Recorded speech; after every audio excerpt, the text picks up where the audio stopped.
This episode is being brought to you by SRB Field Dress.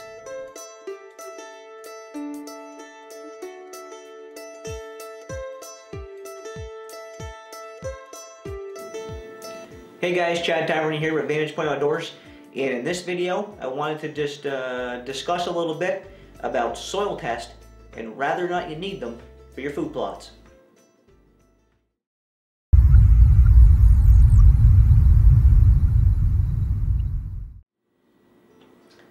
Alright guys, well the last few months I've fielded quite a few questions on my Facebook page about whether or not I do a soil test, how I do those, and liming and fertilizing applications. And so I just wanted to do a quick little video explaining what I do and what I've had success with. And I actually have never done a soil test on any of my food plots, and I've always had pretty good results with those. I'm not going to tell you not to do a soil test. I think it's something that you should do if you want to have a successful food plot, is take the time to go out there and get a good soil test. One tip I will give you for doing soil tests, from what I've seen online other people doing, is they'll take a sample from a variety of locations within their food plot, dump all those individual samples into a bucket, and then they'll mix up the bucket of dirt and they'll pull out one sample from the group of individual samples. So I think that would be a great way to do your soil test, so you get a real good average reading of the soil within your food plot.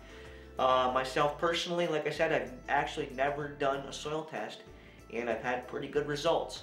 But a few things that I do to ensure that I get good results is I put down adequate lime and adequate fertilizer. Typically what I do for liming is I pretty much lime at a rate of 700 pounds per acre. So what I do is after I get my food plot cleared out and I get the ground all dished up and worked up, I go in either with a handheld shoulder seeder or a pull behind seeder or something that you can pull behind an ATV, and basically I use pelletized lime. So I basically just go in there and dump down 700 pounds of pelletized lime per acre. And one great thing about lime is you can't really ever overdo it. If you put down more than what your soil would have needed anyways, it's just going to get your soil that much further off for the next growing season, in my opinion. So when it comes to liming, I don't really put too much stress into getting, the lime down, as long as I'm getting down enough. And from my past experience, if you put down 700 pounds per acre, you're probably going to put down more than enough that you need, and you're going to be able to get your pH level balanced into an area where it's going to produce a good food plot. At least that's what's worked for me here in northern New York, and we certainly do not have the best soil conditions. So if it can be done here in northern New York, I think it can be done most anywhere with that fertilizer application rate, or I'm sorry, lime application rate. And when it comes to my fertilizer applications, I scale that down a little bit, and for the first fertilizing, which I actually put down just before I seed. So my last two steps in making a food plot is broadcasting out that fertilizer and then broadcasting my seed out on top. But when it comes to my fertilizer application, I like to put down 250 to 300 pounds per acre. And again, I've always had excellent results growing food plots with that application rate. And what I will do is after the first application, I'll go back a month and a half later, and I'll monitor the food plot. And as long as it's still growing good, I might do a little top dressing. I might take another 50 pounds, maybe 75 pounds, and put that out. Again, that's per acre. And I'll just do what's called top dressing, and getting a little bit more fertilizer out there to kind of get those plants through that last little bit of the growing season.